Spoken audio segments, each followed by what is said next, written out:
হয়েছে আর না, আর পারতেছি না। মাকে নিয়ে স্মৃতিচারণ, মাকে মনে করতাম হচ্ছে লাইক ভিলেনে না। অনেক ভালো লাগছে, এটা আসলে অনেক বড় বিষয়, কারণ সবসময় তো আমি অ্যাওয়ার্ড পেয়েছি, তো এবার আমার মাকে অ্যাওয়ার্ড দেওয়া হচ্ছে, তো খুব ভালো লাগছে।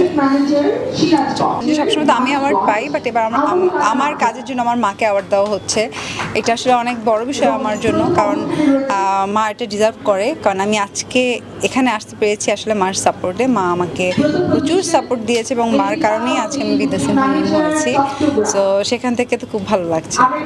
তুমিও খুশি মা? আমার আজকে এখানে আসার পেছনে একটা মাত্রই অবদান, সে হচ্ছে আমার মা। অ্যান্ড ডেফিনেটলি আমার ফ্যামিলি তো আছেই, আমার বাবা, আমার ছোট বোন, সবাই অনেক কষ্ট করেছে। মাকে নিয়ে স্মৃতিচারণ, ছোটোবেলা থেকে অ্যাকচুয়ালি মা প্রচুর শাসনে আমাকে রেখেছে, অনেক শাসনে আমি বড় হয়েছি। সো মা মানে হয় না যে ছোটোবেলায় আমি আমার মাকে মনে করতাম হচ্ছে লাইক ভিলেনে, আমার বাবা ছিল আমার কাছে হিরো, কারণ বাবা সবসময় আমাকে সেভ করতো মার কাছ থেকে। কিন্তু যখন বড় হলাম অ্যাকচুয়ালি তখন বুঝতে পারলাম যে ওইটা অ্যাকচুয়ালি আমার জন্য দরকার ছিল, কারণ ছোটো বয়সটা আসলে যেভাবে গাইড করে বাচ্চারা ওইভাবেই যায়। সো মা আমাকে ওই জিনিসটাই আসলে শিখিয়েছে।